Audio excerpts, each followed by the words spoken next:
Hey, child, you know me? It's Funky Dineva, urban pop culture critic, your internet best friend, and all around fabulous. Let me tell y'all something. My skin is soft, supple, paid for, and smelling like a whole love song. Now let's start with high value. Clove, rose, and oud. It smells like when I walk into a room and people stop talking, it's not because they're scared, but because they know I'm that girl. Soft serve. Oh, she's for the soft life girls who don't have to do a thing but be legendary. Amber, jasmine, saffron. It's giving warm towels, slow mornings, Karen White on repeat, rogue dragon on the floor. And Pharaoh's love, baby, vanilla, white lily, and musk that lingers. It's giving brunch at 1, nap at 3, stretching on 1,000 thread count sheets. I don't need a crown, just this souffle and a playlist. And today, I smell like a mood, a memory, a damn good decision. Body souffle, baby, from Buttah. What's going on, y'all? Y'all hoes is gonna get tired of me with this commercial, with this Buttah skincare stuff. I see you down there laughing, Attorney Crump Gibson. Listen, I want to buy the butter now. Ooh, girl, I didn't even know. Do me a favor, put your thing on mute. Uh, but yes, you better buy it because I need you to buy it. And speaking of buying it, everybody, guys, we have reached the 70% sales mark for the quota that we had, and as a result of that, guys, it triggered another production run. So they are going to do a whole nother run of the Funky Dineva and Buttah collaboration projects. This could not have been possible without you guys. I thank you. I thank you. I thank you. And for those of you guys who have not purchased your products already, I would encourage you to do so. Earlier today, I got an email from Shamitra Massingale, and she said, Q, I wanted to tell you that I got my Buttah products this morning. All three of them smell so nice, but my favorite is Pharaoh's Love. I cannot wait to unwind in the shower after work and class tonight and lather some on. I told my fiance about it, and I know he is going to like the high value one. The packaging is wonderful as well. Thank you for making such a great partnership and a truly usable product. I most definitely will tag you in my stories once I finish using them. And so, guys, this is it's a really big deal. Somebody said it's a really, really, really big deal for me. I am thankful. I am happy. I am excited. And I think there's something I might be able to do with this microphone. Let me see here. Bam, that's as loud as it goes. And you look like you want to go out of here.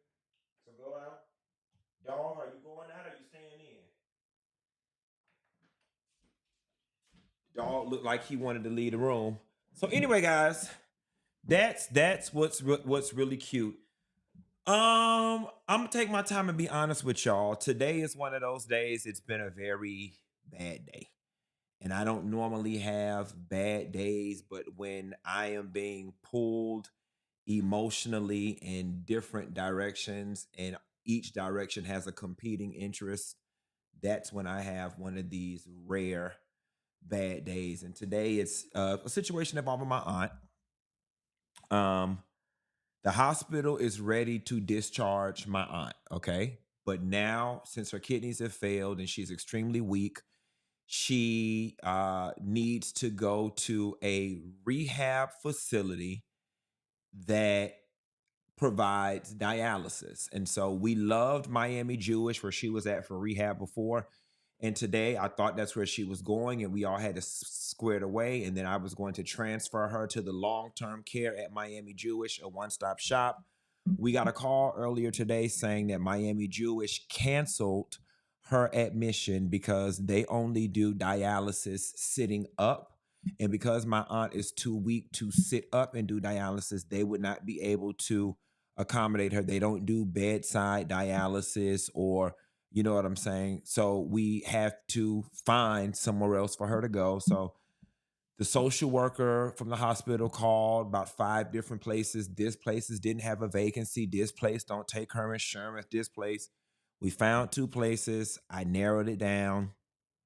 So she's going to go to this rehab place called Villa Maria, where they don't do bedside dialysis. However, because they are a fully assisted living, they will do a 2-man assist, pick her up, lay her down in the dialysis facility on a bed, allow her to do dialysis, and then they'll be able to transfer her back to her room. All right. And so it gets more cumbersome. So because they have dialysis on the property and she won't be able to return to the assisted living facility where she's been staying, keep in mind, we paid for the month of October and she was in the hospital the whole month of October. So that's just $5,000 gone. And then in order to get out of the contract, you have to give them 30 days notice. You know what I'm saying? So that's another $5,000 that has to be paid to this facility for the month of November. And she won't even be returning to that facility. So I'm sending them emails, trying to work with them to see if there's any loophole to get me out of having to pay for the month of November. The guy at the front desk did say they can send a nurse out to assess her. And if the nurse deems that she's not able to come back to the facility, that you may be able to get out of it that way. Well, the fact that she's extremely weak and going, so I sent them an email saying she's going to be discharged soon. Can y'all send somebody out there to assess her? And if not, based on the information I told you, because she now needs fully assistance and dialysis, that's evidence of the fact that she can't come back there. So I'm hoping that gets waived. Anyway, at the new at the new rehab place, I spoke to the woman. I said, and then after she finishes rehab here, somebody says, I have family in Villa Maria. Good. Email me at funkydineva@funkydineva.com and let me know what you think about it, please. So I talked to the lady today about admitting her to rehab, and I said, okay, after she finishes rehab, I would be interested in leaving her here for her long-term care because let's face it, I don't think my aunt's going to get back to a situation where she can go to assisted living. She's just been steadily declining, and she's probably going to need full or halfway assistance. And because she has to do long-term dialysis, I would much rather her be at a facility that has dialysis on the property and not the assisted living where she has to get on the transportation bus and go. So anyway, I asked the lady, what do we do about making her stay for long term? Well, does she have Medicaid? No, she does not have Medicaid. She has Humana Medicare. Oh, well, long-term facilities will not take anybody without Medicaid. I said, well, can I pay for it out of pocket? Yes, you can, but still, most long-term facilities in Florida are going to want her to have Medicaid. And I get it, guys, because in theory, you could drop your loved one off at one of these facilities, never pay. They be forced to keep the person, and they'll never get paid. So I can understand them wanting Medicaid.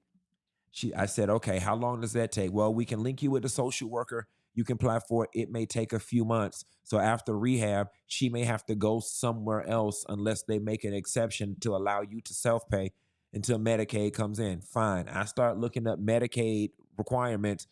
For a single elderly person, you cannot exceed an income of $2,900 a month in order to get Medicaid.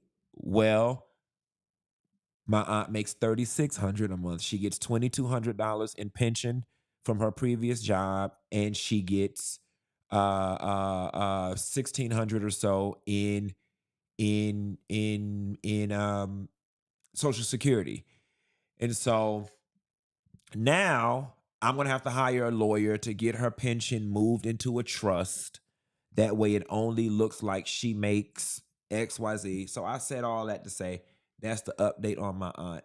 It's a whole lot going on, coupled with the fact that I go to the doctor tomorrow to find out if my ass got prostate cancer or not, coupled with the fact of other things that's going on personally, coupled with the fact that we going to the Dominican Republic this weekend to sell coochie and do prostitution, and it's a hurricane out there. So when I tell y'all a bitch got a lot going on, a bitch got a lot going on today, but I showed up.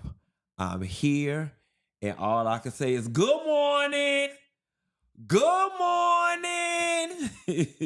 Good morning. So we're going to make it a good morning, and we're going to make it do what it do, guys. Y'all just pray for me. Somebody says, does she own her home? No, she does not. Let's get into what's going on out there in Jamaica. Major Hurricane Melissa is gaining strength and posing a catastrophic threat to Jamaica and other parts of the Caribbean. This satellite image shows the eye of Melissa as it intensified to Category 4 hurricane. The storm has already claimed at least 3 lives in Haiti, flooding streets and destroying homes. It also left a trail of destruction across the Dominican Republic. Jamaica is now preparing for the worst hurricane in decades, with as much as 40 inches of rain and potentially life-threatening flooding. People scrambled to leave the island ahead of the powerful hurricane. All of the airports there are now closed. Our weather team is tracking it all. But first, ABC's Ike Jachi leads us off from Kingston, Jamaica. Tonight, Jamaica facing catastrophic and life-threatening flooding as Major Hurricane Melissa comes in, with potentially devastating winds and storm surge to follow. Residents stocking up on food and gas. In this community, a woman urging residents to leave right away. Okay, the story is about 4 minutes long, so I'm going to cut it there. So first off, it's weird, right? Because living in Georgia, I realize we have not been getting a lot of hurricane news. I don't even know how this hurricane news came across my desk. I guess I was playing around on Instagram or something and I saw it. That's number one. Now, I'm getting conflicting messages, guys, because if you go to my Instagram page right now, I put up a post that said, I'm really worried about Jamaica. How do you, the island has 2.8 million people, and I don't know if it's American propaganda or if it is the truth, but CNN and all the meteorologists are saying after this storm hits Jamaica, the island will be unrecognizable, okay? That is what I read on CNN. I read on CNN, the quote said, after this storm hits Jamaica, Jamaica will be unrecognizable. With that being said, I started getting into panic mode and I was like, oh my God, they got to evacuate these people. Like, how do you get these people off of this island in the middle of the water? So I put the post up on my Instagram, but I'm gonna be very honest with you. I'm getting conflicting messages. Like, there are some people in my chat saying, Q, we're Jamaicans, we're strong people. I've lived on this island all of my life, and we've been through storms before. We gonna be all right. There were some people who had an attitude who were still mad about me saying Jamaicans couldn't dress, as if they didn't realize that was a joke, and now was not the time for that shit. It was people telling me, why don't I shut up and worry about my own country? It was some Jamaican people in my chat that had an attitude. There was some Jamaican people that came in my chat and was like, y'all always spreading lies. Y'all need to stop spreading the lies. Stop spreading the lies. So, last time I checked, CNN was a very reputable news source. I tend to go with whatever CNN says. There's a lot of people in Jamaica that were saying though, that their homes are built with slab roofs and built to code for different hurricane situations. But I'm here to tell you, this is a Category 5 storm. It's scary. I also read that for those on the island who are up in the mountains, that they can expect to feel winds up to 60 miles per hour stronger than people in the lower lying areas because of elevation issues. This is very scary to me. The only thing going through my mind at this point is, for those who can't evacuate, what are the poor and the homeless going to do? What are the elderly going to do? What are the vulnerable going to do? And what are people in hospitals going to do? What's the lady who's in the middle of giving birth going to do? What about the people who need dialysis? What about the people who are on machines? And I understand that hospitals got backup generators, so on and so forth, but ain't none of that no good if the goddamn roof blow off the damn building and the place collapse. So, we're praying. I did not realize that Jamaica had 2.8 million people on that island, and I realized that it is virtually impossible to evacuate that many people. I don't even know what that begins to look like. Is it Army cargo planes going to get the people? Is it like all the Delta flights just go get the people? Is it you send vacant cruise ships over there to get the people? But a large sentiment from the people that I'm getting from Jamaica is like they're hunkering down. They're hunkering down. Somebody says no single building in Jamaica is built for this. We are at God's mercy. I completely agree. And unfortunately, like those of us in Miami and those of us who are used to hurricanes, we always do this. Child, they say it's going to be this, but it ain't going to be. They say it's going to be a 5, but it's probably going to be a 2. And I'm not going to lie, a lot of times the forecasts are off and the storms are not as catastrophic as they predict them to be in the beginning. But something in my spirit tells me that that is not the case in this situation.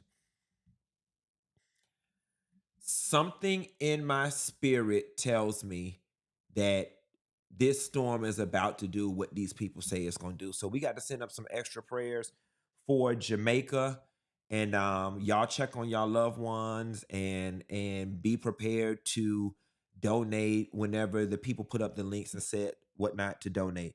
Moving right along, guys. So, we got this federal lockdown going on and folks are not eating. I saw a story earlier today where a whole bunch of federal workers were in line at a food bank. And I was talking to my friend Quisha and just telling her, for those of us, let me ask a question. And please this time I want you to put no. If you have, and this is not to shame anyone, this is just to get an example of what we got going on in America. If you have less than $3,000 in savings right now, please put 3 in the chat. If you have less than $3,000 in savings right now, please put 3 in the chat. And while we do that, the reason why I'm asking that question is because I was telling my friend Quisha, for those of us who have, a little nest egg, in savings, that really is a blessing in that we are doing better than most Americans. It's a real eye opener that these people have missed one paycheck and now they can't eat. You know what I'm saying? And so, we got members of the Funky Bunch that they're saying 3. A lot of people, like, I forgot what the exact statistic is, but most Americans are living paycheck to paycheck. Most Americans are living paycheck to paycheck, and it is unfortunate how a situation happens like this. And listen to how many people saying, listen, they out here doing the best they can. They don't even have $3,000. And not like $3,000 is going to get you through a month anyway, but that's just a representation of how people are living out here. So it's unfortunate, but here is the other thing, guys. Sometimes, and I know that this is going to hurt, sometimes you have to sacrifice the few for the many. And I do not want the Democrats to give in. I do not want the Democrats to give in. I do not want them to let up, because if they do, they'd be taking away y'all health care. And it's hungry today or dead tomorrow. You know what I'm saying? Hungry today or dead tomorrow. And I know that this shutdown thing is messing up a lot of people. But we cannot give in to those folks. Here's the other thing that I hope happens. And I'm not going to lie, because I don't want none of y'all to suffer. And I don't want none of the people that I love to suffer. However, I really want the people who voted for this man to suffer. And not suffer because, I think they're horrible people or that I'm a hateful person. But they need to feel the negative consequences of their vote so they don't do it again. Because I'm going to be honest with you, I don't think they felt the burn long enough to cast their racism aside. I think given the opportunity to vote the way they voted, they'll do it again. And here is where the proof will be in the midterm elections. When the midterm elections come around, we'll see just where their hearts are. Honestly and truthfully, I feel like they need to feel the burn. They need to feel the burn. They need to feel the burn, honestly and truthfully. And I know that this is going to impact people that I love. Them hoes need to go without stamps for 8 months. Them hoes need to go without stamps for 8 months. They need to go without Section 8 payments for 8 months. They need to go without WIC payments for 8 months. They need to go without them farm payments for 8 months. And then it will scare the hell out of them to ever vote that way again. Because y'all did this. And my new favorite phrase is racism is expensive. Racism is expensive. And for those of y'all out there, racist white folks, bigoted white folks that's hungry, what's your skin color doing for you now? Like, can you go down to Publix and wave the back of your hand by the register and it go through? That good old lily white skin ain't doing nothing for you now. For all you damn stupid ass Hispanics. Cause y'all, I ain't gonna lie, in this moment, I think I got more disgust for the Hispanics than I do for the whites. White people gonna always do what white people do, but it's you damn dumbass Hispanics. They around here sending y'all loved ones to Africa. They around here sending y'all loved ones to countries that they don't even belong to. Y'all can't even get a hold of the damn people. And guess what? I don't feel no waste time. Oh, oh, oh, oh, oh, oh. I don't feel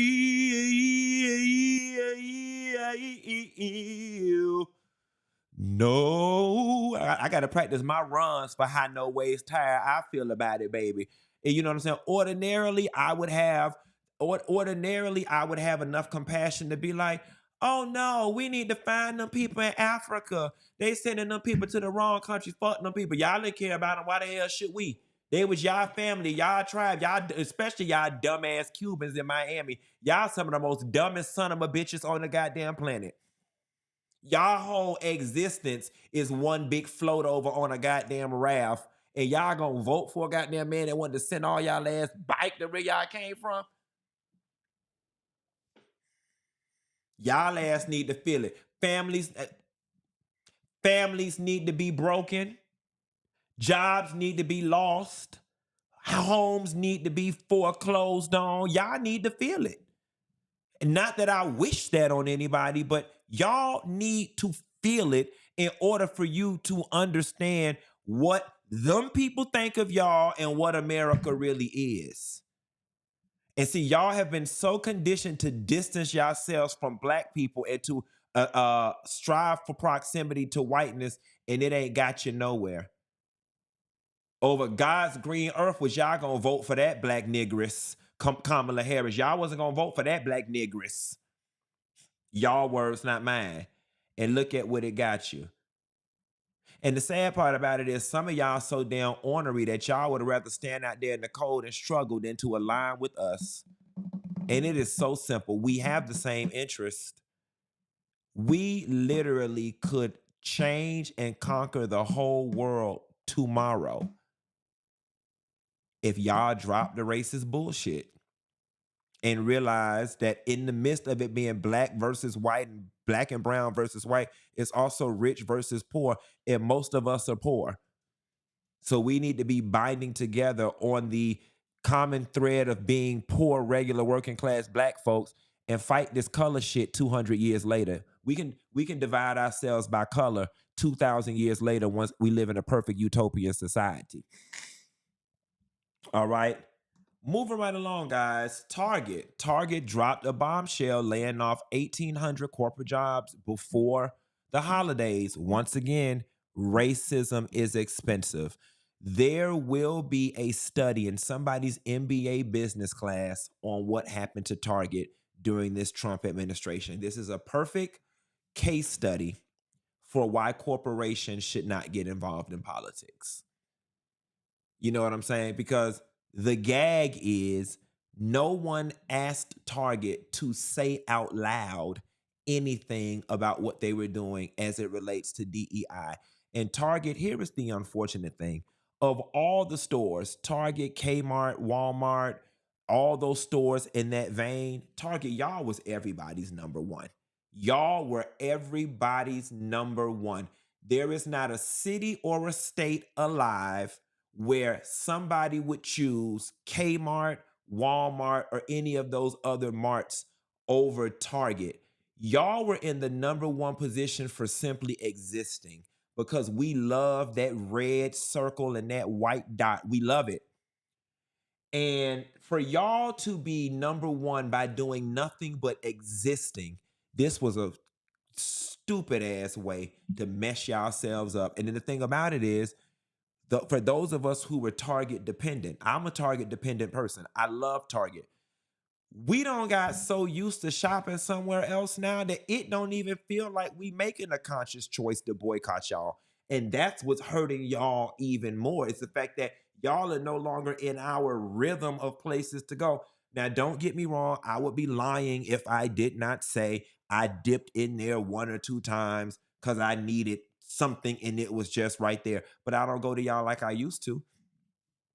I don't go to y'all like y'all used to. And it's only going to keep declining, all because some white man was sitting somewhere and wanted to prove his alliance to white supremacy and to Trump. And that's right. It's time for white people to take our spots back. And you did it with them people company. And now folks ain't got no job. Sales is plummeting down to the ground. And the shareholders are not happy. Oh, well, y'all deserve it. And I don't feel no ways tired. All right, guys. Now, on to something big. Why ain't none of y'all tell me Verzuz was coming on that night? I don't know if because my stuff is not really curated for hip hop, or if I was living under a rock. I had no idea that Verzuz was coming on when it came on. I'm not gonna lie to you. I wasn't gonna break my back and throw no Verzuz party to watch that particular Verzuz anyway, but it was great for the culture and I get it. Following Verzuz, controversy has started to spiral all types, but one of the biggest ones was the artist Mercedes, who was featured on the song I Can Tell. She was at the Verzuz and backstage with Timbaland, but was not brought on stage or allowed to be on stage to sing, and now she got an attitude. Take a listen. In my live because I'm mad as fuck. But it's not a minute long, so I have to stay on here long enough so I can post it. But I'm definitely going to post this to my page because I'm sick and fucking tired of being fucking played with. I am supposed to be here just like everybody else. I don't know how the fuck somebody else got to sing my song, but not single one of theirs. This shit is fucked up and foul. But it's cool, because I promise I got something for everybody. I swear to God, I got something for everybody. It's so many people that ain't even... Look how many people that's not No Limit, that's on this fucking stage. Do you see? I'm over here with Timbaland. Why do they have me and Timbaland on the side of the stage? Make me understand it. Do you see this? I got a whole fucking wristband, and these bitches didn't let me go on. Like, let me make it... How that sound? That sound deliberate, huh? Something just ain't right. It's cool, though, because... Y'all can expect a lawsuit because I did not give permission for anybody else to perform my song, so it's gonna be a fucking problem. Lord, black people, do me one favor. Y'all gotta stop throwing out, and we got a lawyer on the show tonight. Y'all gotta stop throwing out them veiled threats about, I'ma call my lawyer, I'm finna file a lawsuit when you ain't got no claim, mama. That ain't your song. It's yours in the sense that you sang it, you know what I'm saying? But that ain't your stuff. I didn't give permission for nobody to sing my song, baby. They didn't need your damn permission. They didn't ask you for your permission to plug the damn song in the Verzuz when your ass thought you was finna damn sing it. Them people don't need nothing from you. And then it don't make it no better that Mac jumped in the car to break down what's going on. So we're going to look at this next video and then I'm going to give my real commentary. So check this out. I normally don't even speak on this kind of stuff, but I felt the need to address a very misleading narrative that's being pushed in regards to Mercedes and the song I Can Tell that I performed last night as part of the Verzuz battle. While Mercedes is someone that I've known for a very long time, and we have a mutual respect for each other. Mercedes was not contracted by Verzuz for the performance last night. And let me reiterate, Mercedes was not contracted last night to perform at the Verzuz battle. I was. Over the years, I've performed the song several times without Mercedes. Mercedes has performed the song several times without me, and it hasn't been an issue until now. In regards to the song, I Can Tell, it was written by myself, Jabot, and Miss Peaches, who were all artists at No Limit at that time. It was recorded for Mercedes' rear end album. Another false narrative that's being pushed is this idea that Mia X was put in place of Mercedes. All right. So let's talk about it, right? Because I'm a language person. On a high level, Mercedes was not contracted by Verzuz. Technical statement, it's true. Mercedes was not contracted by Verzuz. But let's take it a step further.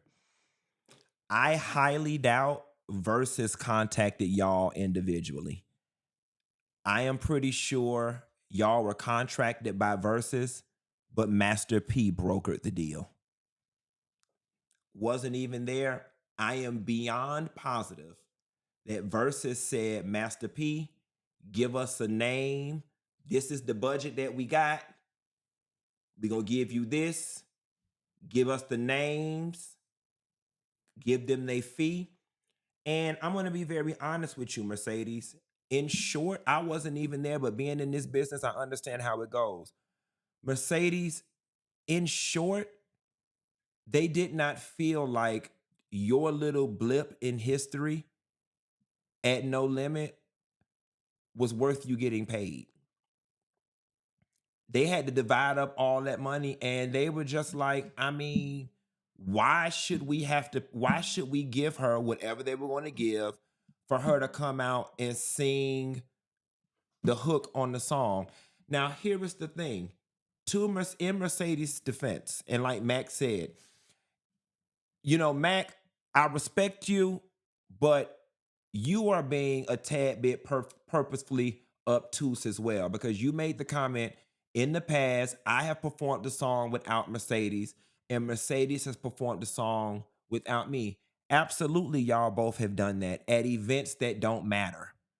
Festivals, you know what I'm saying? Local concerts, local reunion tours, club appearances. Sure, that girl don't give a damn if you at a club in Baton Rouge singing the song without her. Sure, you don't give a damn if she's in Florida singing the song without you. But a Verzuz between Cash Money and No Limit is one of those inaugural, one of those history-making, one of those legacy-defining moments that go down in the history books. And that girl is not wrong for wanting to have been a part. She's not wrong for wanting to have been a part. And I'm not going to lie to you. Like, even if I was on No Limit and all I ever did was sang one verse on one song, you know what I'm saying? Like, yeah, we got all these memories when all us used to be on the studio and all us used to be dreamers. I would have just loved to have been on the stage. Mercedes, your feelings are not wrong. And it feels as if they did accommodate you by saying, we're going to give you a band. Like, they didn't completely forget about you. They did think enough about you to give you a VIP band to get you backstage. But honestly, the reason why you probably were not allowed on the stage is because they don't value your contribution, Mercedes. And I'm not going to lie to you. When you start talking about, she's like, all these other people are on the stage, yeah, that will make me feel a type of way too. And I almost didn't even want to do this story, but there's no way to talk about Verzuz without doing it. When she said all these other people on the stage that shouldn't even be there, the first person I thought about was Tamar. Okay? Now, let me preface this story with, I am going to do this story in an objective manner. This has absolutely nothing to do with the fact that her and I had that falling out. Even independent of that, my thought process on this would be the same. And I'm going to do the story without name calling and anything like that, because I don't want no shit to get reignited with this damn girl. But the story is the story. When I saw it, one of these things is not like the other. Y'all remember Sesame Street? One of these things is not like the other. The first thing I saw was she was on the stage, and the first thing that went through my mind was, why is she up there, right? Like, and I understand that's Toni Braxton's husband and she's Toni Braxton's sister, but as somebody who lived the Cash Money and the No Limit days in high school and whatnot, it was like when I looked at the stage, I just don't associate Cash Money and No Limit with Tamar Braxton. The second thing that went through my mind was, this is just not your moment. This was not your moment. This was not your moment. Why are you there? And then it's, and then it's kind of like, and if you gonna be there, girl, be discreet. Be discreet. Be in the back. Be in the corner. Being chilling. And here is the unfortunate thing, and this is why I got an attitude about the story, because somebody else's moment was hijacked. When you woke up in the morning, when all of us woke up in the morning, the story was not how great Verzuz was. The story was not, ooh, that was a Verzuz for the history books. The story was not, Verzuz was so good. The story is Tamar Braxton, Cash Money, No Limit Verzuz. That, I think that did a disservice to the whole thing. Hijacked somebody else's, and I'm not implying that it was intentional. Somebody else's moment was hijacked. The next morning, none of the stories related to Verzuz should have had anything to do with the Tamar Braxton. First thing. Second thing, after experiencing what I experienced with Tamar in the press and the intentionality behind the debacle that we had, this feels intentional to me in part. My experience is that Tamar leans into publicity. Whether it's good or it's bad, she leans into it. The story currently on Braxton, that's the hot thing, is she put Tawanda down payment and Tawanda said, you slept with one of Tony men. You know what I'm saying? Any reasonable person would use this time to distance themselves from any image of impropriety as it relates to Tony's man, and you took this opportunity to lean into it. And that's why it feels intentional. And I don't think there's a person alive that thinks Tamar was sleeping with Birdman. I don't think anyone thinks that. But again, you seized an opportunity because from my experience, you like the fanfare. You like it. All the mess going around and the gossip and the fact, whether it's good or bad, they're talking about Tamar. She seems to like it.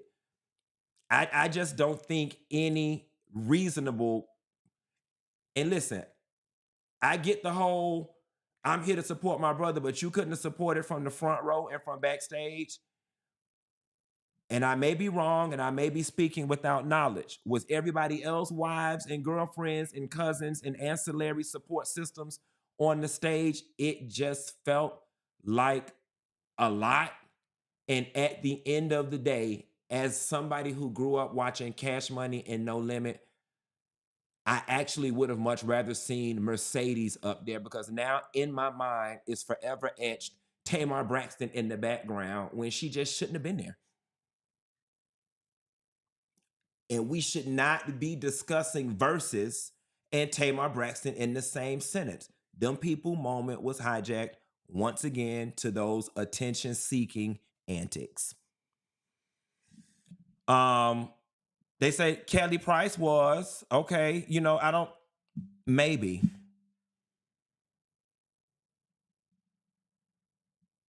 Somebody say y'all wipe sweat off y'all sisters' husbands. Again, nevertheless,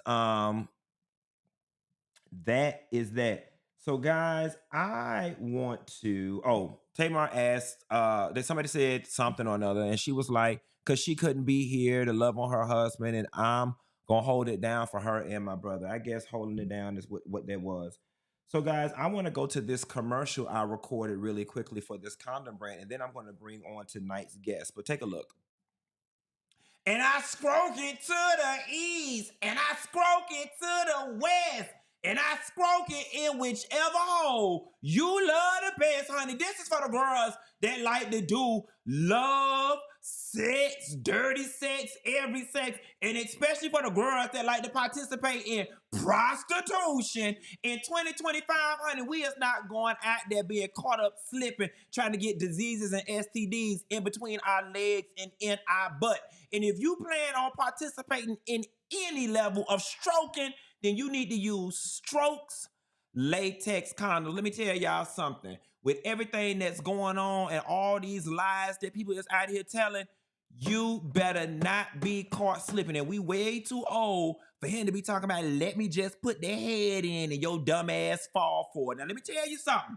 We already know that condoms ain't gonna necessarily prevent you from getting bumps in between your legs and in your butt, but it definitely significantly reduces the risk of you catching a whole lot of other STDs, STIs, including HIV and AIDS, and the biggest STD of them all, pregnancy, baby. Because don't nobody want to walk around here with no unwanted kids, baby. If you trying to put all that to rest and ain't trying to worry about it, then you need Strokes premium brand latex condoms. These things are sleek and aerodynamically designed to go over your man's phallus, Johnson, penis, dingaling, Peter Weeder, tallywhacker, anything you want to call it. But you better wrap it up before you stick it in. You understand what I'm saying? And ladies, this beautiful, discreet design, and just go ahead and put a little bit in your pocketbook.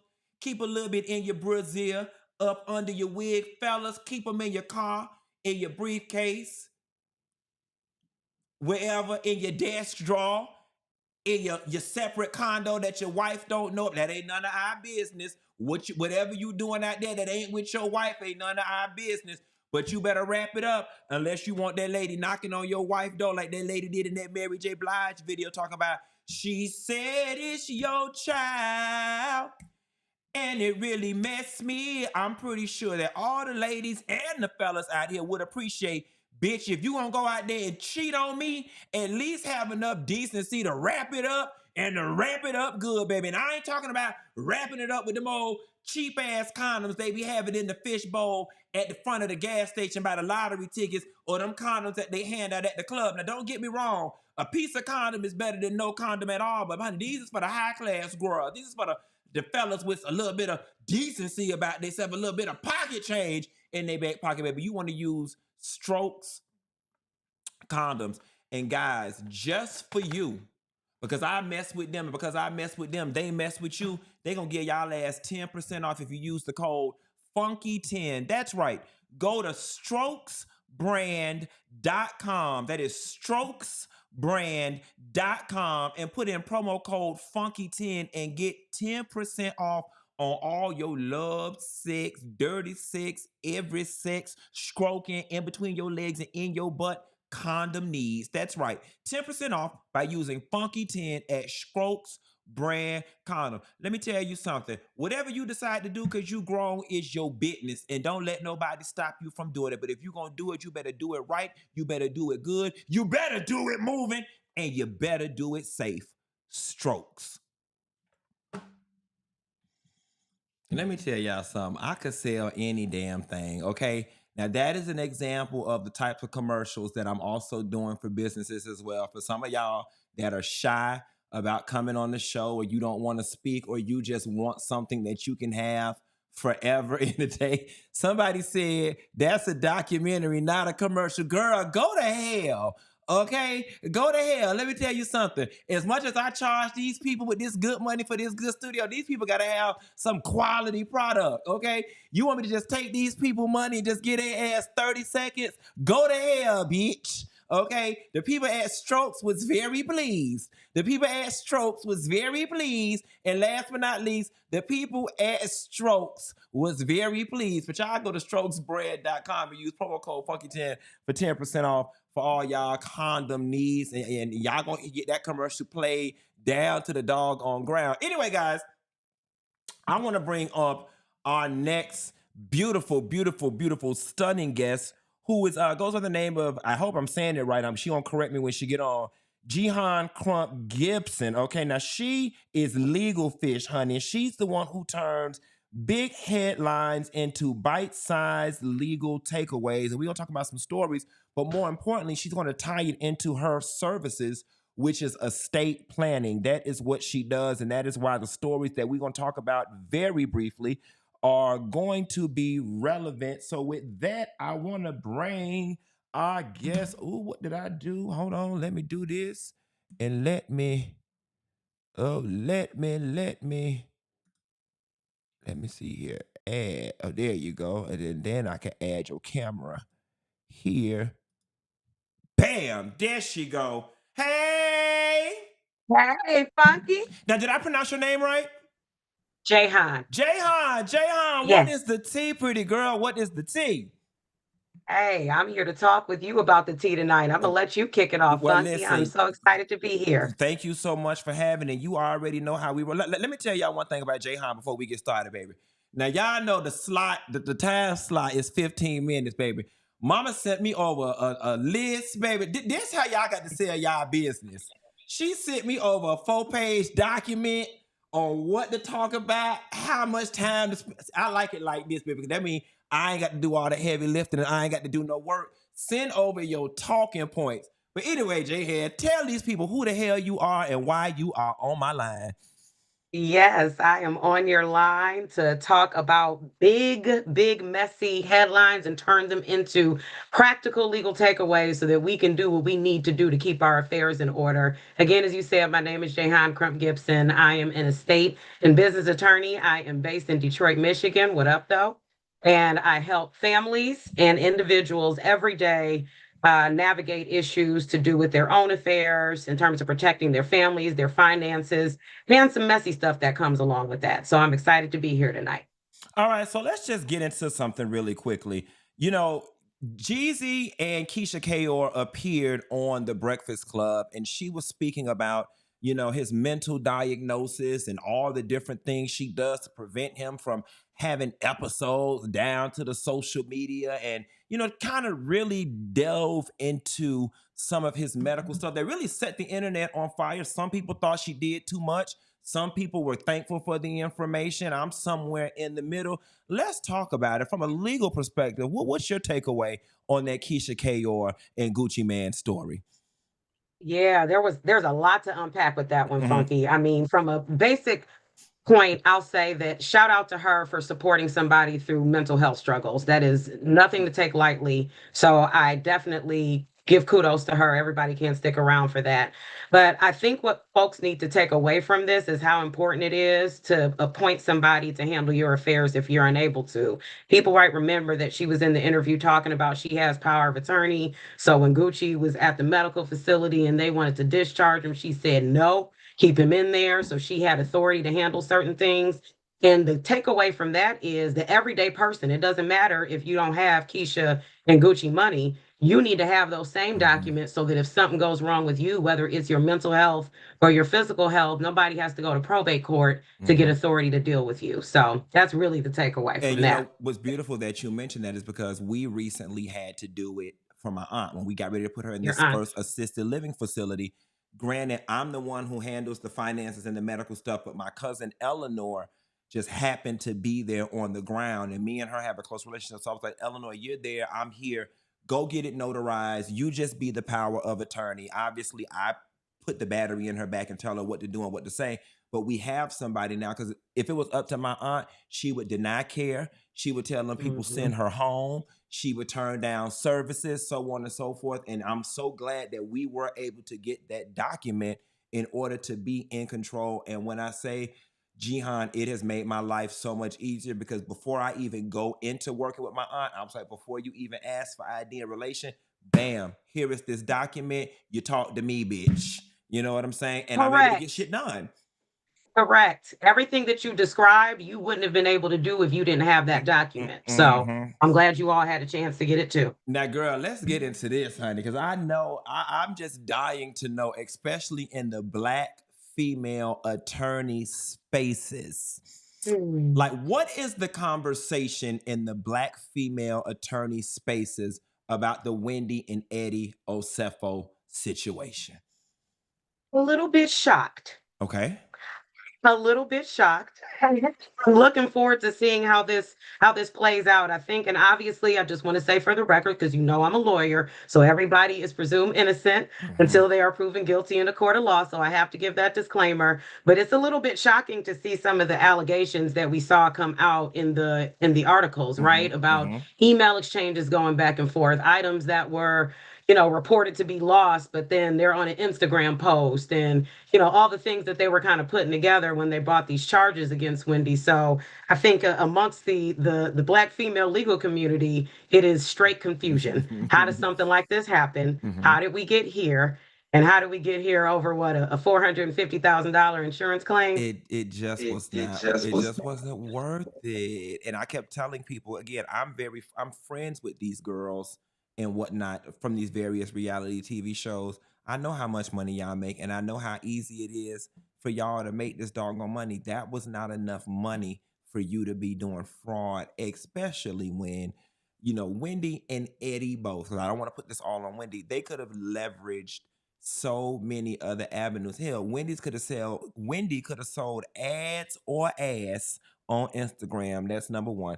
Number two, just like all these other celebrities do, if she needed some quick money, she could have did a quick money grab. She could have sold some t-shirts. She could have sold some mugs. Those are literally the types of things that those girls go to AliExpress and get 3 boxes of mugs, and they slap them shits up on Etsy and start selling them tomorrow. You know what I'm saying? Just to get a quick she could have did club appearances. She could have did the gay pride circuit. She could have there were so many other things Wendy could have did.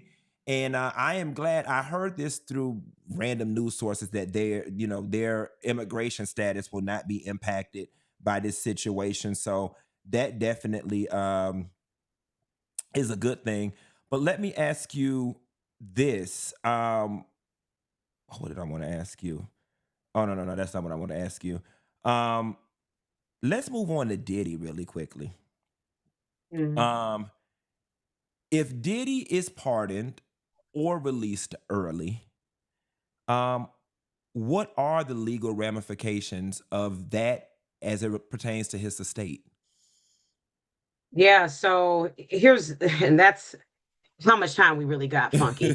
So here's the thing as it relates to Diddy's estate. There are a lot of civil suits that are coming forward against Diddy, right? And just so that the folks know, an estate is whatever property you have, right? So for Diddy, it's a lot of different stuff. For the everyday person, it's your bank account, your chime account, your clothes, whatever it is.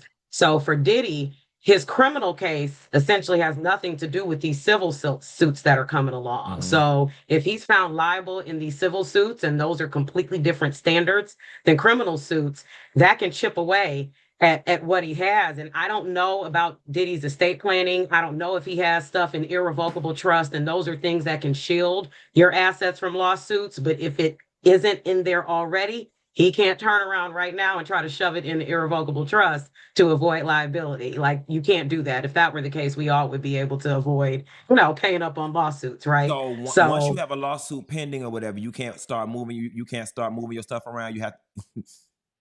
Yes, that is Funky. We get that question all the time. People call the office like, okay, I'm getting sued. I need to set up a trust. It's like, okay. So the moment you become aware of a claim, we can look back at that stuff and that can backfire on you. So if you were going to set up an irrevocable trust, it needs to be before you get sued for stuff. Get in trouble. Oh my Lord. So he still may lose.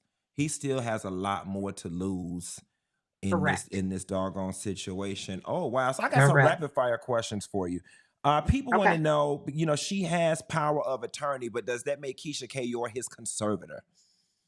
So no, because conservator is a legal term. So when you hear conservator and guardian, that means somebody has to go to probate court and get the same authority to do the same things they can do under a power of attorney. It's public. It's like what Wendy Williams is under, what Britney Spears was under. That's a conservatorship. Wendy, if Wendy beats her case, would the insurance have to pay out the stuff that she filed claim on? So I think the problem is they already paid it, from what I understand. I think the claims were paid out, but even if, so let's say they didn't, the insurance contract is something completely different than the criminal proceeding. So the insurance company is going to do what they want to do. Wow. Okay, and let's talk about last but not least. Will a pardon erase Diddy's civil cases? I think I know the answer to that, and the answer is absolutely not. No, one does not have to do with the other. Again, there's the criminal world, there's the civil world. I'm sure everybody remembers, or maybe I'm dating myself, OJ, right? Remember, he got acquitted of his criminal charges. They turned around and sued him for wrongful death. So the criminal piece has nothing to do with the civil piece. So those lawsuits can come forward, and even if he's pardoned, he can still be sued. And then let me ask you this: how do rich people protect their assets from scandal? And in short, with what I do for a living, why I ain't got no scandal going on, and I ain't rich. I'm rich like this a little bit, but how can I protect the little bit that I got? So you want to set up a trust, Funky. I mean, there are different types of trust, right? They're revocable trust, which means that you can change them at any given time. But they're irrevocable trust that you really can't change because you're essentially like relinquishing control. You don't own this stuff anymore. That's why people can't come after them. So your creditors can't come after it.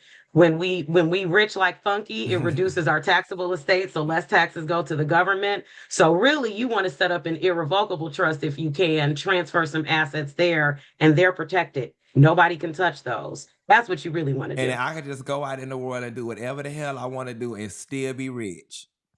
You can still be rich. Now, here's the thing. If you're doing what you want to do, you still gonna have to pay some legal fees. Right. Because we still bill hourly.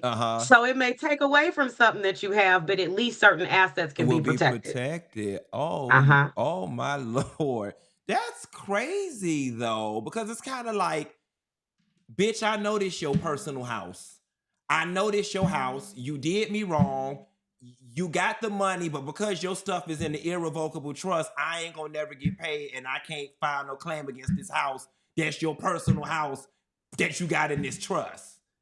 Oh, wow. That's exactly how it works. But here's the gag. You can't put property in an irrevocable trust that you have to be able to access. Okay. So like if you have a house that's owned free and clear, you can throw it in an irrevocable trust, right? If you have certain assets that you don't need to be able to touch and draw down on, you can put those things in the irrevocable trust. If not, you don't have that option. So a lot of folks will call us like, I need to set up one of them irrevocable trusts. And then we'd start asking about assets, and we like, boo-boo, you can't put that house that you still owe $300,000 on in this irrevocable trust. We don't have those options. So we'll work with you depending on what you have, but there's obviously always exceptions. Lord. Attorney Jehan Crump, before we get out of here, tell the people, anything you'd like to tell them in closing, and then let us know where we can find you across all social media platforms. Yes, what I want to tell everybody listening is everybody has to do estate planning. Nobody is exempt. We may not have this money like Funky does, but if we have a chime account and some clothes, you need to direct who's going to manage that if you're unable to, and you need to direct what's going to happen to it if you pass away. At the end of the day, I think we all scroll in our timelines every day and we see somebody new that has passed away, young or unexpectedly, and we're shocked, right? So why leave it to have your family going through drama, having to go to court when you can get simple documents done? So that's my takeaway. Get your estate plan done, no matter what your family looks like, or no matter what you have. You can find me, and I'm right there across the screen at my name, JehanCrumpGibson.com. Jehan, attorney Jehan Crump Gibson, thank you so much. And I see a world where I might have you back to break down some legal stories and situations. I'll come back, Funky. Anytime you'll have me. Yeah, I'll be back. Michelle, we put a note in that. When we have some stuff, I like her. Anyway, y'all check out JehanCrumpGibson.com. Thank you so much for your time, pretty girl. Thank you. We'll talk to you later. Thank you so much. All right, you're welcome. Bye-bye. Y'all, it's always good to get a little piece of legal such and such and knowledge what's going on with all these different stories now. All right, guys, y'all and y'all raggedy black Christian churches. Tyler Perry donated $100,000 to Marvin Winans. I want to say the Wayans because it is a damn joke. To Marvin Winans Church. Take a look. Since it broke out Monday, we have received one person called and he said, "Tell my name." He said, "Because I know God is in this." Tyler Perry sent $100,000.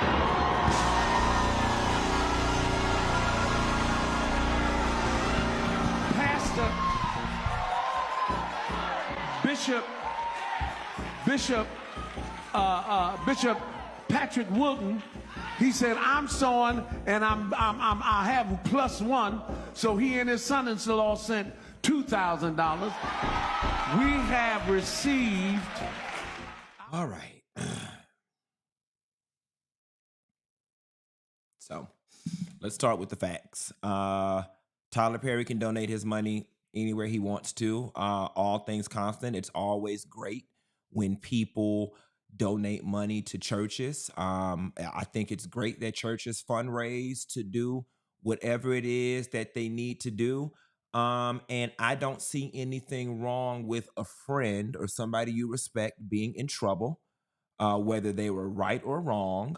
I don't see an issue with a friend lending their celebrity and lending their resources to help a friend get out of trouble and to get some positive press. I don't see anything wrong with it. That taken singularly.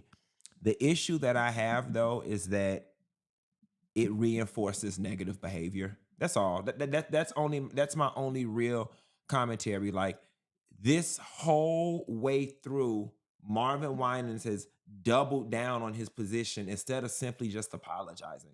Like apologizing with no but and apologizing without no explanation, right? And then now, he's got the church hooping and hollering and running around the laps doing circles. And then now Tyler Perry comes and donates $100,000 and then backs it up by saying God must be in it. It rewards negative behavior. It sends the message that what you did was right and we support you, and there's just no learning lesson in it all. But again, people can do whatever it is they want to do with their money. And now the story's going to be, I think the lesson was cut short. I think that the fact that Marvin Winans felt the need to go to the news station and explain what was going on, he kind of felt some of the burn. But the lesson was cut short because, and he said he did apologize to the woman, good, but it should have been like a standalone apology that, and granted, I know you can't tell nobody how to apologize, and his apology don't have to be to my liking, but it should have just been a standalone apology for the tone and the way you spoke. That's what I think most people were looking for. Either way, hopefully, I can't say anything about that church and what they do with their money. I'm going to give everybody the benefit of the doubt, and I hope that the church takes the money and does some great things for the community, or if they're behind on their bills or whatever the case may be, that they do whatever they need to do for the betterment of the church. And let's talk about for the betterment of our man. So listen, guys, Miami native, our homeboy who we don't never be in trouble for nothing, Sammy, was arrested and charged with cruelty to children and battery. Now, what I was able to see online was, some video, something domestic went on between him and a young lady, but there wasn't enough context to really put together what all had done happened. I just know that this is unfortunate, especially when we get to the parts about the child cruelty. I don't know what all that entails, but Sammy is out of jail, and he was at the One Music Festival this weekend, for anyone that was concerned. And our last story of the night has to do with that bride that was crying drunk, that led me to do that monologue on when a man don't want you. Well, apparently that girl who was crying drunk in her wedding dress and spinning around, and quite honestly, she did look and feel and give a little special needs tease. She's back in the news, crying and carrying on with the same ugly crying face. And this time she was in a domestic dispute. The police were called, but when given the option to press charges or do anything, she kind of backpedaled and said she did not want to get anybody in trouble. Take a look. I'm trying to help. I just ain't want to, Is this a blood? Yes, she's bleeding. Got blood. What you had the night? What was this? What? I don't want nothing bad to happen to nobody. Oh, girl, you better tell the way he be beating on you, girl. I know you care about him so much, but you have to put yourself first. You really, yes. I'm leaving. I understand, but you can't afford to get hit. I don't want to be the one. But No, that's my the dad thing. took it already. Oh, okay, Yeah, your he dad took took it. it. Let me just summarize this for you, okay? Love is when you love somebody, you don't assault that person. For real, it's bad. To the point that Girl, in the night, want this grinded that the your baby. hand, Oh, and this assault got someone on the without carpet. them. You look pretty. Okay. Do my makeup. I need to take her to work. I got to pay you, but I have to pay Lois for doing my hair. Miss I Tiffany, need we my on hair live done. right now. We on live. She gave me her phone to record. We on live.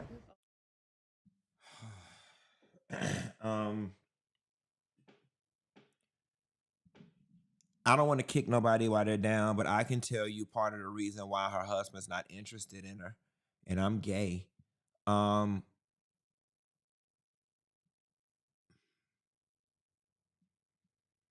Nobody likes anybody that's thirsty, desperate, greedy, and a pushover. It's just not attractive. Like, it's great at first if you're one of those people who are looking to use, if you're one of those people who are looking for a free ride, right? Like, if you're looking for a woman to pay the bills, or you're looking for a woman that's 50-50, or you looking for a woman that'll let you drive her car, or you looking for a woman that'll put you before her kids. If you're looking for that type of woman or man, that stuff is attractive in the beginning. But from a true romantic wanting to be connected to somebody, don't nobody want to be with nobody that's just that desperate. You know what I'm saying? And I'm not trying to read this lady. I'm not trying to read her at all. It's not a read. It's just a very unattractive quality for people to possess. It is a very huge turnoff. And here it is. This man done got you in some type of domestic dispute where a knife and blood is involved, and the police are being called, and you around here, you're still trying to protect this man. Maybe hoping somewhere deep down inside that, he sees that you're a good woman and comes back to you. And it's just, unfortunately, it's further